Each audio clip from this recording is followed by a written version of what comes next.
The comic landscape has really evolved over the last century. Ever since the world began, people have just been drawing in these big squares. How we went from something like the Yellow Kid to something like the Far Side, I don't know. But there's one character that seems to be left out of these pioneers, and that's Ziggy. Ziggy was conceived by cartoonist Tom Wilson and officially hit the news in the early 70s. So let's dive into his history, rise to fame, and eventual fall off. Like previously established, Ziggy was created by a man by the name of Tom Wilson, who was born August 1st of 1931 in Uniontown, Pennsylvania. Like any kid around this time, his favorite pastime was creating sketches, or art.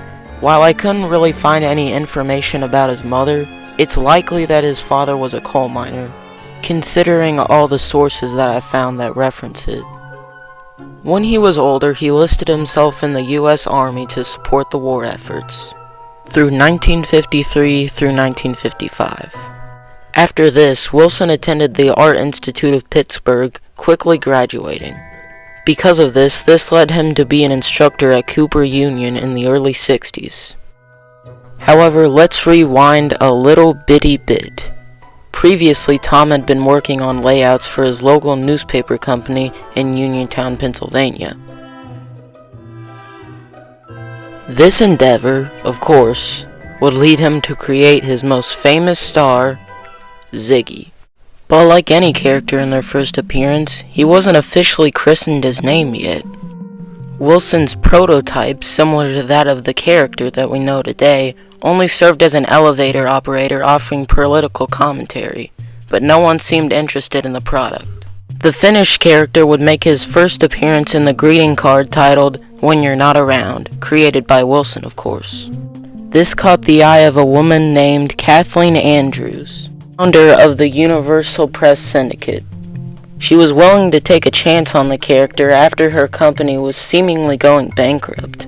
Tom immediately signed on, and the character was officially given his name of Ziggy. When asked about this peculiar name, Wilson's son, Tom Wilson Jr., inquired, "The name Ziggy derived from my father's school experience of being the last alphabetically. When a new classmate arrived with a last name beginning with Z, the idea took root with friendly-sounding Y ending, such as Billy or Tommy. Ziggy is a last-in-line character." To put this in perspective, here's the first couple of Ziggy comics to show off his personality.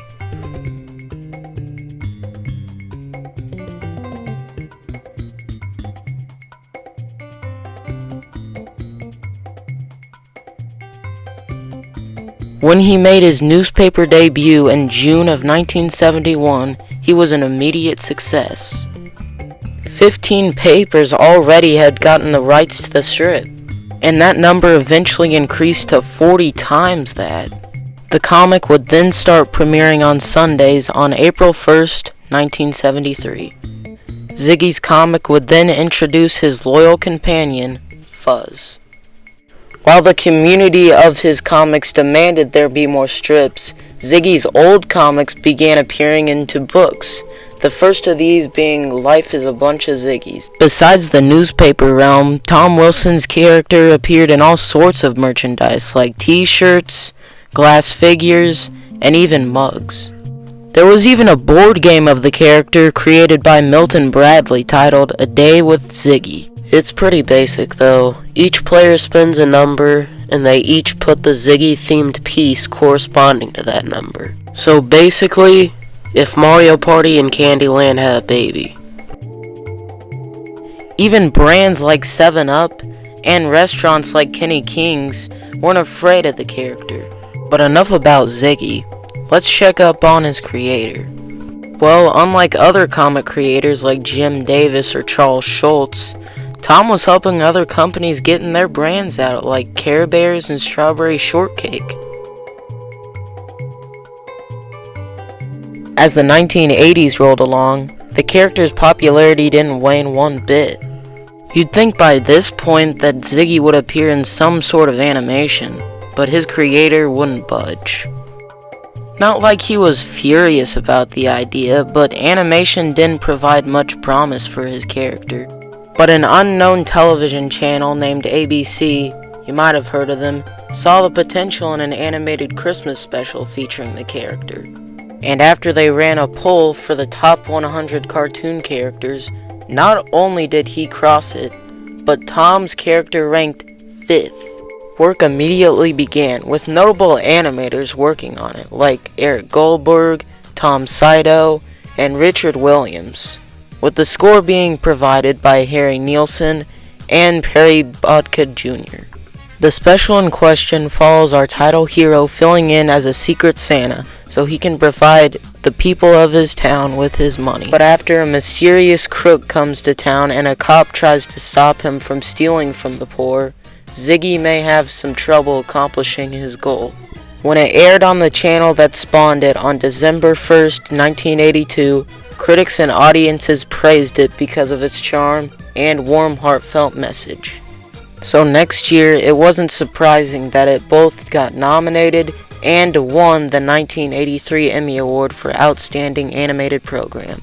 Years later, it is still regarded and celebrated as one of the greatest holiday specials of all time, even making its way onto DVD in 2005, 23 years later after it aired. Williams Studio would then make animated shorts for the character that same year in 1983. These involve Ziggy discovering alien life, calculating his taxes, and even playing tennis, upon many other things.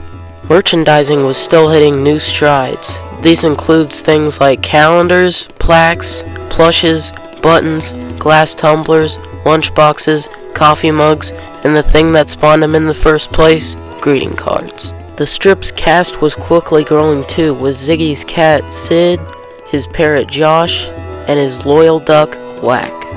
1987 would mark an influential year for the comic. Tom Wilson, the creator who had worked on the strip for almost 2 decades, had retired from the character. Luckily, his son, Tom Wilson II, quickly took over as head writer. While Ziggy didn't appear on television that often, he did appear in the classic Simpsons episode Brush Without Greatness in Season 2, where Mr. Burns uttered the classic line. The comic was still doing well, and publishers were still releasing iconic strips into books. And after 3 decades, the character had finally switched to color. In 2002, he became the official spokesman for the Leukemia and Life in Society. But then, something happened. Tom Wilson had actually survived lung cancer, so everything seemed fine with him. However, at some point, he had contracted pneumonia and peacefully died in his sleep at age 80 in Cincinnati, Ohio, on September 16, 2011. His son continues to write the strip for his legacy. This would also conclude the Ziggy books compiling all of his old strips. This still isn't the end of the comics. Tom Wilson II still continues to write the strip. But like other long-lasting comics like Garfield, it just keeps getting stale. But I'll always remember Ziggy as that one lovable goofball who can't find his way. There's still one piece of the comic character that I've neglected. In 1975, a famous singer, David Bowie, was on top of the world, or should I say, Ziggy Stardust. You see, Bowie had recently adopted this as sort of a stage name for his upcoming album titled Ziggy Stardust and the Spiders from Mars. So one day, a group of seniors took a trip to Strongville, Ohio, and climbed up the water tower to spray paint the word Ziggy and the number of the year it was currently. What those totally smart teenagers didn't realize was that a character with the same first name as their icon was quickly rising in popularity. When caught wind of this, Tom Wilson quickly contacted the fire department of the area if they could lift him up to paint his iconic character next to their Mustang mascot, where it resided there for over 3 decades. But like anything with no touch-ups, Ziggy started to fade.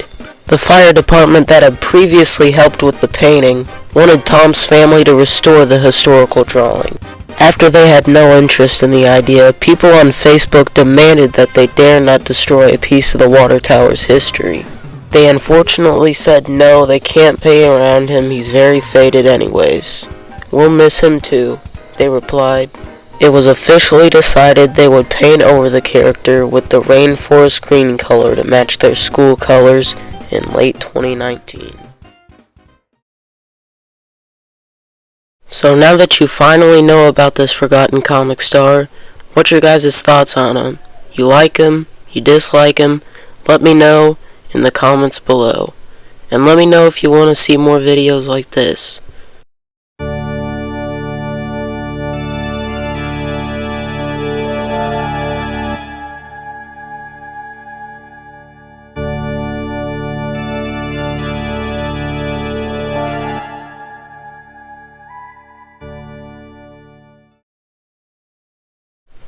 I mean, how could I not bring this up?